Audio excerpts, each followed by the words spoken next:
Hi everyone, Sonia here, and you're watching Pouring with Sonia.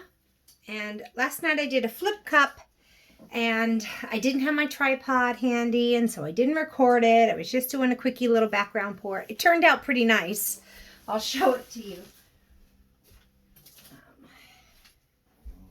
So I wish I had recorded it so that you could see. This is a 9 by 12.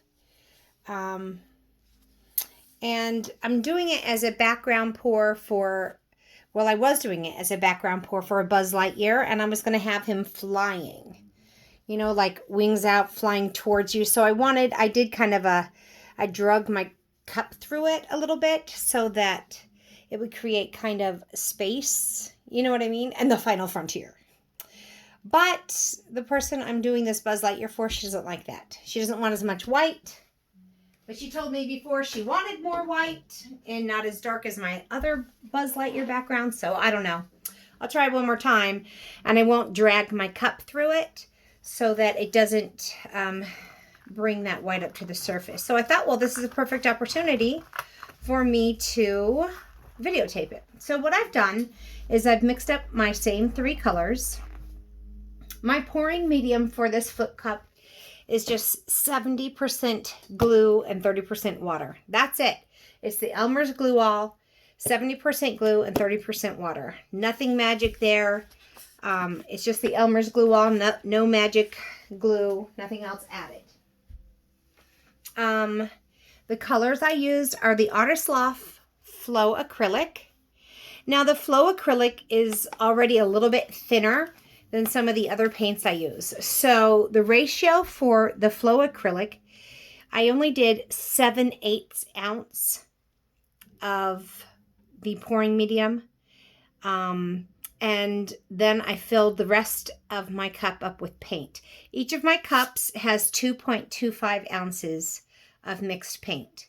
I've got a 9 by 12, so I need 6.75 ounces, so 2.25 ounces each. So for my other two colors, I did 1 1/8 ounce pouring medium, 1 1/8 ounce of paint. It's a strict 1-to-1, but the Flow is definitely thinner. So I only did 7/8 ounce of the pouring medium, and then I added more paint to make my 2.25. And so I'll show you.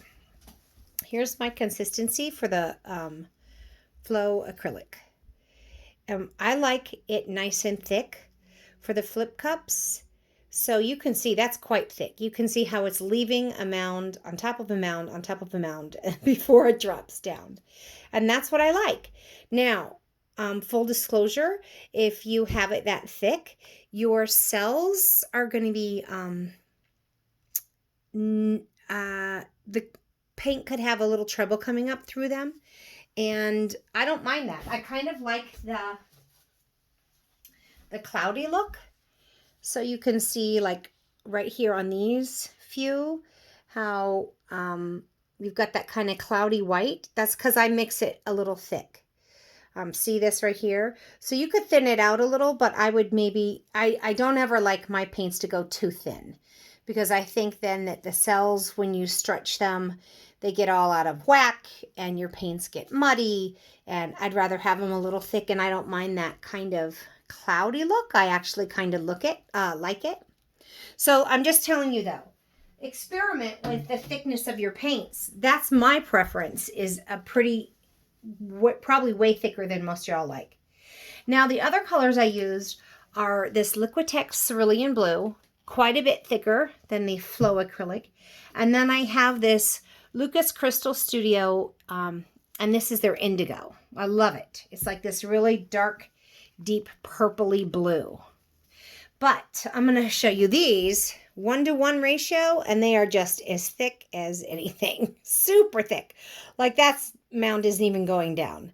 So I just have a little spray bottle with water, and I'm just going to spray a little in here, maybe 2 squirts, and give it a swirl. The main thing I want with the flip cups is I want them to be relatively the same in the paint thickness. So whatever paint thickness you like, just try and match them all. And so that's why I start with my thinnest one, which is the flow. And again, we're looking at that. Flows off pretty nice, but leaves a mound on a mound.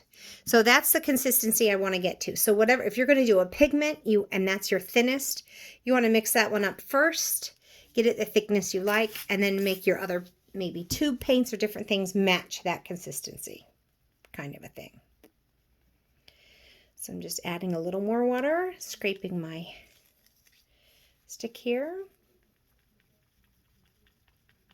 I thought I might as well show you how oh, we're getting close. Maybe one more squirt of water.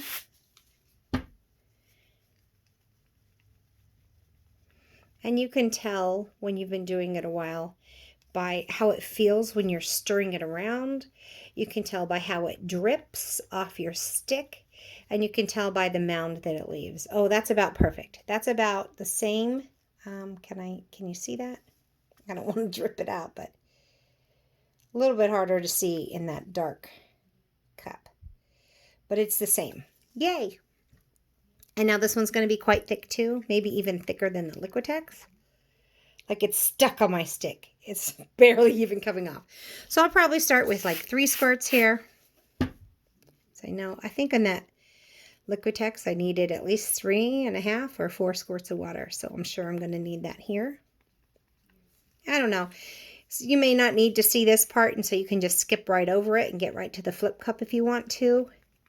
But I thought some people might benefit from seeing the mixing process. And again, this is just glue and water.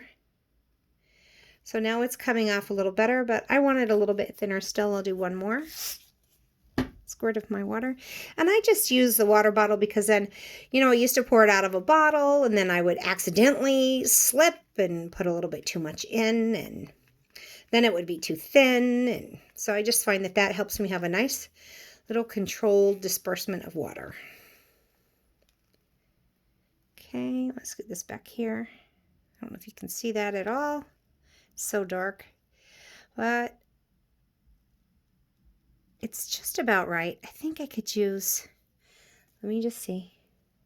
Now it's definitely needs one more squirt because it's not drizzling off quite as easily as the others. That wasn't a full squirt, so 2 half squirts.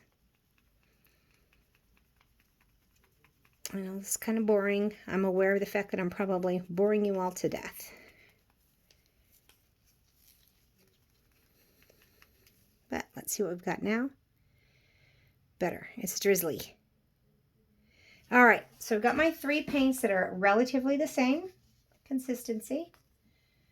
Okay, quick little stir here, and we'll just check one more time.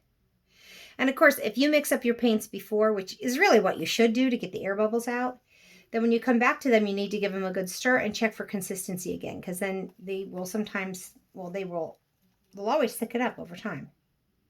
All right, that's good. I'm going to set my white aside so I don't forget. I don't want to have it up here when I'm putting the silicone in. So there's 2.25 ounces of paint in each of these cups, 3 cups. So I'm going to put 2 drops of the Spot On treadmill oil. I know it's not going to do me any good to show you the label because I've had my painty hands all over it, but trust me, that's what it is. So just 1, 2. And you want to make sure your stir stick's out of the way when you do that. You don't want it to go onto the stick. You want it to go right into the cup. 2 drops here. 1, 2. All right. That is done. The only other thing I'm going to need is my cup to pour the things into, layering cup, and then a torch. Oh, I thought I had everything out. And, my torch is over here. Sorry, I did some resin work last night, so my torch was on the other table. Now, let me stir this up. Some people just do like a cross like this. They just go 1, 2, done. And I don't. I want to get it all mixed in because I don't want that treadmill oil to hit my canvas first.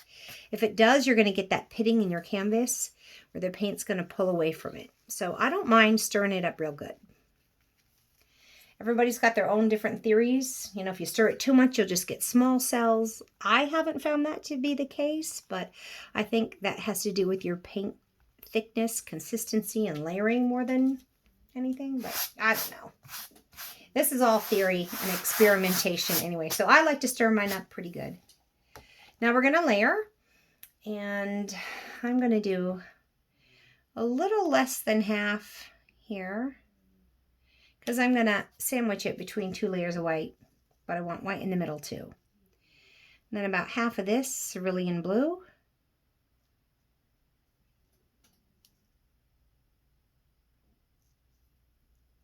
And then half my indigo.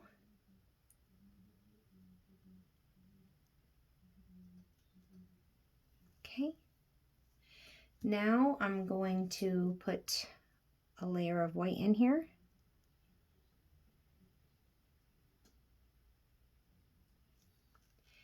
Leaving a little for on top. Now I'm going to go right back with the dark blue next to that. And I'm going to use all the rest of this up. Just get it all really good out of my cup here. Scrape it off my stick. So how I determine how much paint I'm going to use for a canvas, I multiply length times width. So 12 times 9 is 108. And then divide it by 16. And that's 6.75. And that's precisely how much I mixed up. 6.75. All right. Now we'll put the cerulean, the rest of that in there.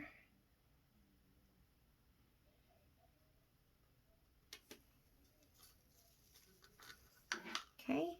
Get all of this scraped out.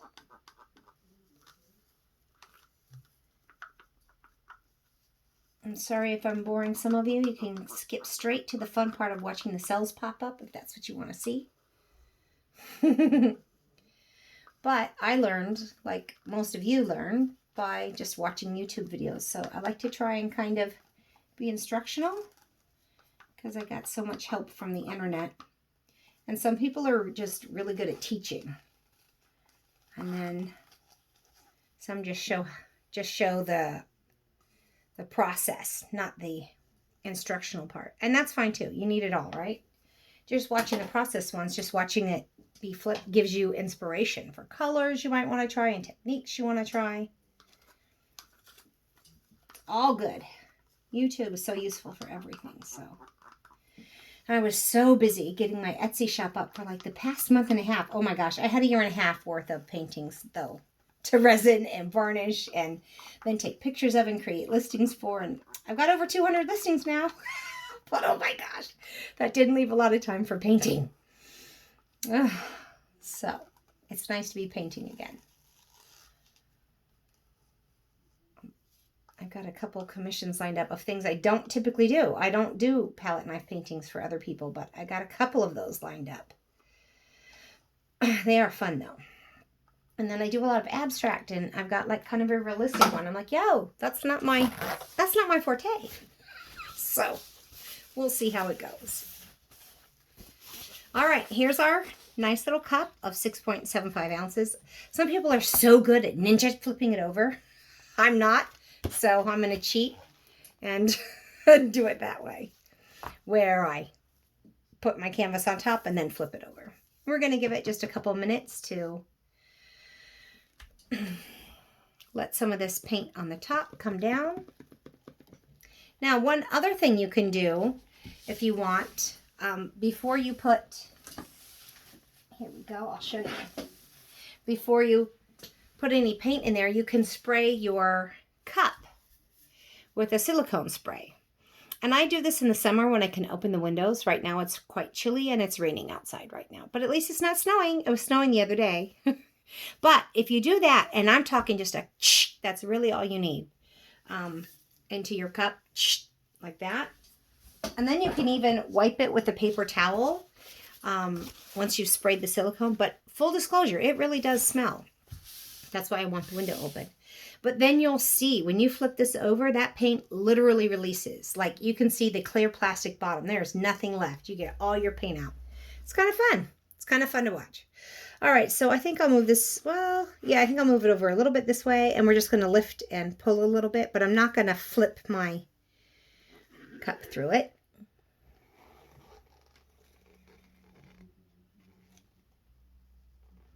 I did last time, and I brought out, and for the last one, I layered white, indigo, cerulean, white, cerulean, indigo. But this one I did white, cerulean, indigo. So just mixed up the blues, but there's still the same number of blue next to white because there's only 3 colors. So each color is going to be next to itself. The 2 blues are together, and each one of the blues is next to white. That's kind of fun. All right, there we go. Pretty little cup. Oh, you can't see that very well. All right. So now first what I'm going to do, it doesn't look too exciting right now. I'm just going to stretch it a little bit, not tipping it over the edge, just a little to each kind of corner a little bit. Doesn't look too exciting yet. Give it time. Okay, I'm just going to go over to this one a little bit, not over the edge though. Okay. And now I'm going to come in with my torch. You can see I've already got a couple little cells. You can really tell if you flip your cup and you lift it and there's just a bazillion cells right from the beginning, and you might get all excited because there's a ton of cells, your paint is way too thin. That is not good, because then when you start flipping, they're all going to muddy together. Your cells aren't going to hold up. And so I went over this just a little bit to come over here, get the air bubbles out. Let's just see what that does. And if I want some more, then I can go in, do some more. That was kind of far away. So let's just see what comes up with that. I do think I'm going to want some more cells in there though. So I'm going to start a little high and then just come down until I see them starting to develop, and then I know if I'm close enough.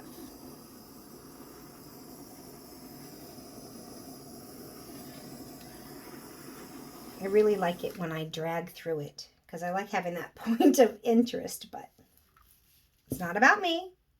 This one is not for me. So, okay, so I'm getting some kind of dark coming up through the light over here, which is kind of fun. And then, of course, I have the white coming up through the dark over here. I really like this indigo area up here. So let's start, and I let that sit for just a minute because those cells, even long after this sits, it's going to keep developing. Oh, let me move. Is that a little better? I'm sorry, guys. Sorry about that glare. Take a little drink of my iced tea. Okay, so right now, before I'm stretching, so I just stretched it without torching, just to get a little bit over, because I don't want to overstretch them. Now I've torched, and I'm not really pleased with this. I'm not sure how that's going to go. There's no white at all over there. It's just a little sad and maddening. I kind of am testing a little corner if I got down a little closer, because I figure the corner I'm going to tip off anyways, but nope, it's just giving me those dark cells. But she said she didn't want very much white in it, so first she said she wanted white. Then she said she didn't want very much white, so.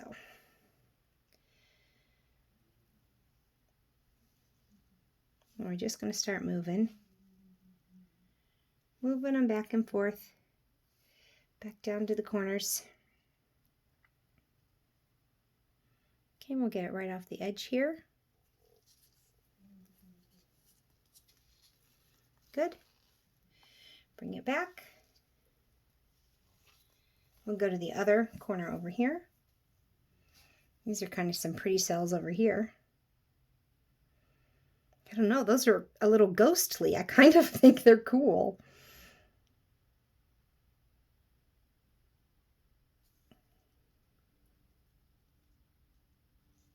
Oh, I should be tilting towards you. I'm sorry. Okay.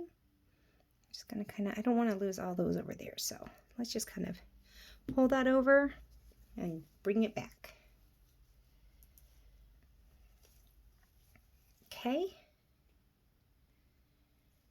And now she'll probably say this one's too dark. What do you want to bet? Okay. I'm just going to get it just a little bit off the side there. And I'm stopping and just kind of pulling it over. I know gravity's gonna also pull it over, so I don't need to go full tilt over the edge there. And I'm gonna come over here. You're always just kind of watching where the weight of your paint is. I don't think it's quite far enough up here. So I'm just going to grab it and pull it over the edge here so that now when I go to my corner here, I can kind of maybe save some of those pretty little cells there. Good. Pull that down. All right. One more corner to tilt. So we're going to bring it back a little bit, the paint, then start dropping it down here. And I normally film from up top because I feel like you can see everything better, but somebody suggested I film more from the side, and so I'm giving that a try. Let me know what you think. I feel like most of this is, you know, like you're not seeing a lot of what's going on. So now, oh, that looks pretty cool. That looks pretty cool. Okay. I'm not gonna lie. Okay, I'm just gonna kind of stretch out some of those ones on the top. I'm just bringing it back down this way a little bit. Just stretching those back out a little, bringing the cluster back to the middle. And there we have it. I do think these little ghostly ones are kind of fun over here. I didn't get the white up through the dark like I wanted, well, which I definitely got over here. But I do think that's a really cool, it's like a light blue up through there. I'm going to take my gloves off and then I will bring you down for a close-up. That's how I do a flip cup and get pretty decent results. I do have a couple caterpillars, but maybe that's where I will paint bugs. I don't know. So although I do, I'm going to do like a head of Buzz here. That's the most interesting, fun part. Although I could do them this way, it would cover up all those cells and then you would have like outer space there. I'm going to let her decide. So here is one corner where that really, the indigo was a nice, the indigo is a nice background for this. The cerulean blue is really prominent up here. These cells are going to continue to grow just a little bit. And again, so my paint is a little thick, so you get this kind of a cloudy look, which I kind of dig. I would rather have a cloudy look and have the cells hold up and stay nice and round and, you know, kind of a fun shape. And then have the colors not get too muddied. And you still get, look at, I've got multiple colors. I've got a kind of a cloudy white in the middle, then I've got the, where am I? Right there. And then the cerulean blue, then the indigo, then the white. So there's like 4 things going on, and I only have 3 colors, but it's pretty fun. Pretty fun cells. So that's how I do my flip cup. I love it. I probably prefer it when I do the lip through it to just give it a little bit of interest. But oh, here's that area where I was like, I don't know what's going on over here because no colors coming up. Just that white kind of stayed on top, a real thin film. But look, it's kind of cool. I like it. It made this kind of light blue, almost like a lacing, which is fun. So I have some kind of lacing over here, and then I have cells over here. So that's the one without the lip. So I just did the flip. It looked very bland and not interesting. And then here's the one that I did that, so I dragged my cup through this. When I flipped it, when I just flipped it over and pulled it, and then I went and just dragged my cup in it a little bit and created these areas here, this kind of streaky. I don't know. They're both kind of cool. I kind of like that, but I'm not going to lie. that's pretty cool too. So let me know which one you prefer. The flip with the, I think Karen Dushin calls it a flip and lip from Waterfall Acrylics. I love that. It's fun. It rhymes. And that just makes me happy. Rhyming makes me happy. So we'll call it a flip and lip. I'm not trying to copycat her, but it just works. Or do you like just the, this one here? There's still plenty of interest in this one. I like that I have this lacing over here where there's not a lot of cells, but it's a different kind of interest. And then I have a lot of cells over here and they're bright, and then not as many cells over here. That's very outer spacey feeling to me. So I don't know which one she'll want to cover up or which pour she'll like better. Hopefully this one, because I did this one a second time for her. So there you have it. There's my flip cup. I hope that you enjoyed this and you learned a little something from it. And until we meet again, have fun painting, everyone. Bye.